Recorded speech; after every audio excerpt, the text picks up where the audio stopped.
आसुछि आउ एक लघुचाप प्रभाव में आज पड़ वर्षा।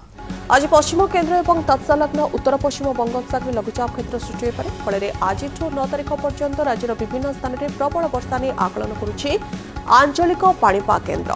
प्रबल वर्षा ने आज 18 जिला को बिजुली घड़घड़ी सहित वर्षा ने येलो वार्निंग जारी करा सृष्टि होगा लघुचाप प्रभाव में विशेषकर उपकूल और दक्षिण ओडिशा रे वर्षा देखा मिल मुख्यतः मालकानगिरी कोरापुट नवरंगपुर कलाहांडी बलांगीर नुआपड़ा रायगड़ा गंजाम गजपति जिले में प्रबल वर्षा हो पारे।